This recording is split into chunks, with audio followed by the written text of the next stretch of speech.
Exercise 1.2 question number 3 में हमने x और वाई की वैल्यू फाइंड करनी है इन एक्सप्रेशंस को सिंपलीफाई करने के बाद।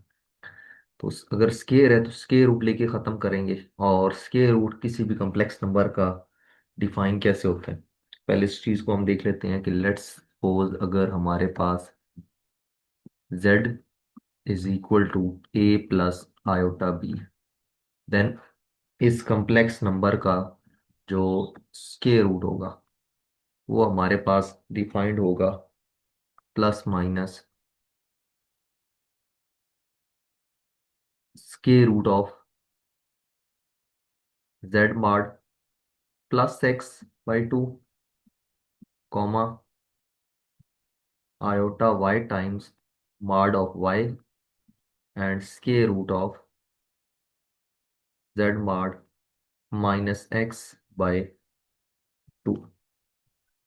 तो अगर पहले पार्ट को हम सॉल्व करते हैं तो हमारे पास x प्लस आयोटा वाई का square is equal to 25 plus 60 iota.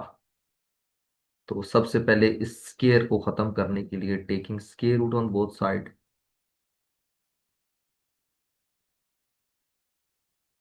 Square root लेंगे तो इस साइड पे आपके पास स्केयर और स्केयर रूट कैंसिल, जबकि राइट साइड पे आपके पास plus minus square root of 25 plus 60 iota. Now वो फार्मूला यूज करते हुए आपने इसका स्केयर रूट लेना है। सबसे पहले हम यहाँ पे z का मॉड कैलकुलेट कर लेते हैं। यहाँ पे हमारे पास z जो कम्प्लेक्स नंबर है वो 25 प्लस 60 आयोटा के है।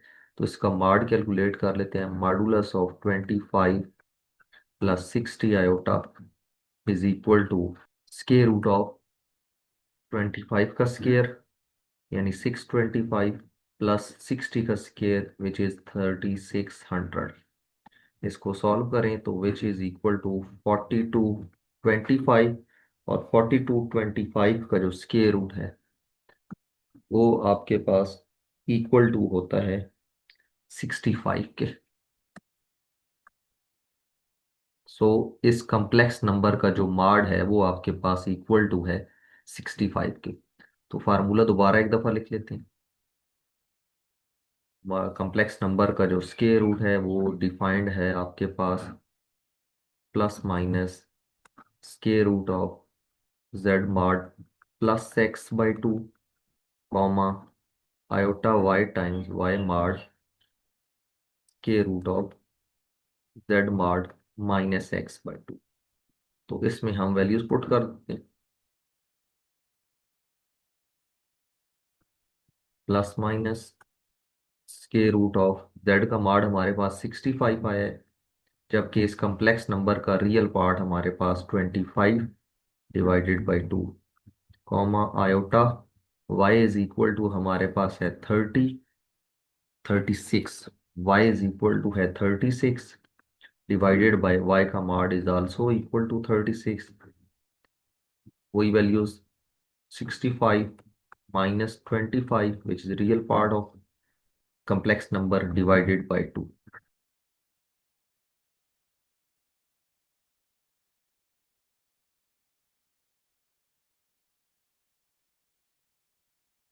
65 और 25 को सम अप करें तो 90 divided by 2 which is equal to 45, comma 36 is cancelled out with 36। यहाँ पे हमारे पास आ गया 65 minus 25 is 40 divided by 2 is 20। So इसको मजीद अगर सॉल्व करें तो that will be equal to square root of 45 is equal to 3 times square root 5, comma iota times 2 times square root of 5। और इसको अगर हम कम्प्लेक्स नंबर की स्टैंडर्ड फॉर्म में लिखना चाहें तो 3 into square root 5 plus 2 into square root 5 iota. तो यहाँ से रियल और इमेजिनरी पार्ट्स को अगर हम कंपेयर करें then we will get x is equal to plus minus 3 into square root 5 and y is equal to plus minus 2 into square root 5। Third part में हमें x plus y iota is equal to -2 -5 iota divided by 1 + 3 iota का whole cube. ये मैंने, और हमने x और Y की value find करनी है। तो एक्स प्लस आयोटा वाई, सबसे पहले हम यहाँ पे ए प्लस बी का होल क्यूब ओपन करेंगे। तो ए प्लस बी का whole cube is equal to a cube plus b cube plus 3a² b plus 3ab²। तो ये वैल्यू यहाँ पे अप्लाई कर देते हैं formula. -2 -5 iota divided by a cube plus b cube plus 3a² यानी 1 का square, b as it is यानी 3 iota plus 3a as it is और 3 आयोटा का स्केयर। इसको सिंप्लीफाई करें, ऊपर -2 -5 आयोटा, फिर इज डिवाइडेड बाय 1 का क्यूब इज 1, 3 का cube 27, and iota cube is equal to iota square times iota plus 1 square is 1, so 3 3s are 9 iota plus 3, and 3 iota का square जो है वो 9 आयोटा स्केयर की इक्वल है। -2 -5 iota divided by 1 plus -27। Iota square is equal to -1 होता है, इसलिए ये आपके पास यहाँ पे -27, साथ में एक आयोटा प्लस 9 आयोटा, और 3 9s are 27, लेकिन आयोटा स्केयर चूंकि माइनस इक्वल होता है इसलिए -27 is equal to -2 -5 iota. Real और इमेजिनरी पार्ट्स को अगर कंबाइन करें तो 1 -27 will be equal to -26, and -27 plus 9 iota is equal to -18 iota. अब हम इसकी कॉन्जुगेट से मल्टीप्लाई भी डिवाइड भी कर देते हैं। -2 -5 iota divided bye -26 -18 iota, -26 plus 18 iota से मल्टीप्लाई भी और इससे डिवाइड। न्यूमरेटर्स को मल्टीप्लाई करें, -2 मल्टीप्लाई -26 इज 52, एंड -2 को जब +18 आयोटा से मल्टीप्लाई किया तो -36 iota, -5 multiplied by -26 is +130 iota, and -5 iota multiplied by 18 iota is -90 iota square. नीचे फार्मूला अप्लाई हो गया, -26 का स्केयर -18 आयोटा का स्केयर। इसको मजीद सिंप्लीफाई करें तो 52 -36 plus 130 iota is equal to 94 iota, -90 iota square is equal to -1, -26 का square is 676, -18 square is 324 iota square. Iota square की जगह वैल्यू पुट कर देते हैं नीचे भी, तो 52 और ये माइनस माइनस प्लस ऐड होके आपके पास आ जाएगा 142 plus 94 iota divided bye 676 plus 324। इनको सम अप करें तो ऊपर 142 प्लस 94 आयोटा डिवाइडेड बाय 1000। तो 1000 को दोनों टर्म्स के नीचे सेपरेट कर देते हैं। 142 divided by 1000 plus 94 divided by 1000, simplifying we will get 71 over 500 plus 47 over 500 iota. आपके पास राइट साइड में x प्लस आयोटा y आ रहा था, तो यहाँ से हमारे पास x इज इक्वल टू है 71 over 500 and y is equal to 47 over 500। Question number 4 में हमें Z1 Z2 दो वैल्यूज दी गई हैं। और हमने इस कंडीशन को यूज करते हुए कि Z1 Z2 के प्रोडक्ट का जो इमेजिनरी पार्ट है वो 7 की इक्वल है, इस कंडीशन को यूज करते हुए अल्फा की वैल्यू फाइंड करनी है। सबसे पहले हम Z1 और Z2 का प्रोडक्ट मालूम कर लेते हैं। Z1 Z2, तो Z1 is 2 + 3 i and Z2 is 1 minus alpha.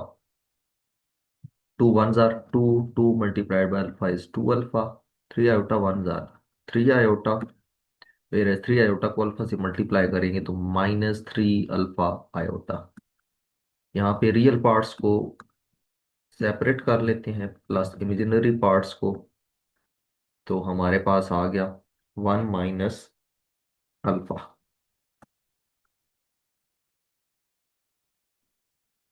Now जो हमें कंडीशन गिवन है वो ये है कि imaginary part of Z1 Z2 is equal to 7। इस कॉम्प्लेक्स नंबर में imaginary part is equal to 3 टाइम्स 1 - अल्फा की, is equal to 7।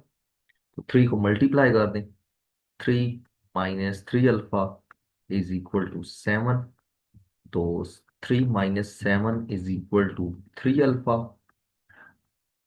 So -4 is equal to 3 alpha. तो ये 3 मल्टीप्लाई और इधर आके डिवाइड हो जाएगा, अल्फा इज इक्वल टू 3 - 4/3।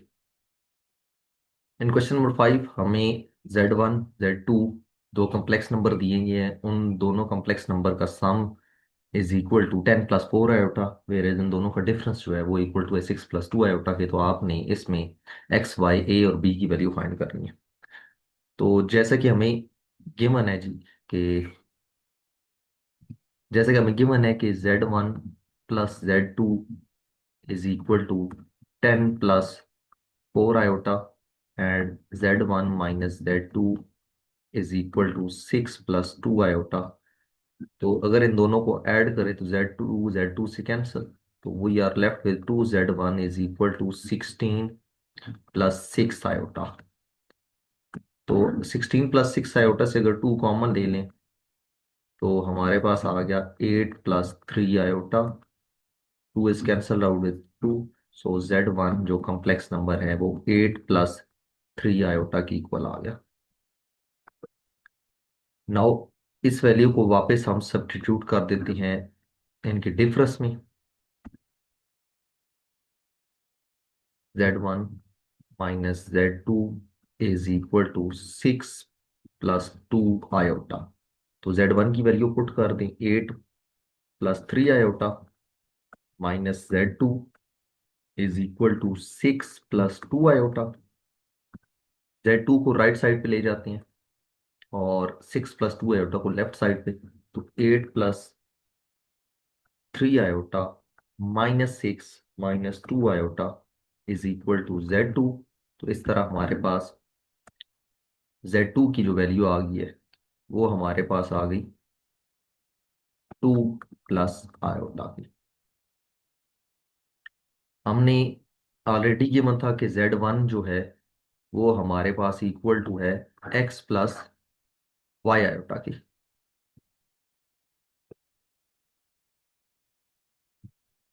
तो x + y is equal to 8 + 3 i। तो यहां से हमारे पास x is equal to 8 and y is equal to 3। इसी तरह हमारे पास Z2 की जो वैल्यू थी वो गिवन थी a + i b। तो यहां से जब उसको 2 + i की इक्वल रखेंगे तो a is equal to 2 and b is equal to 1।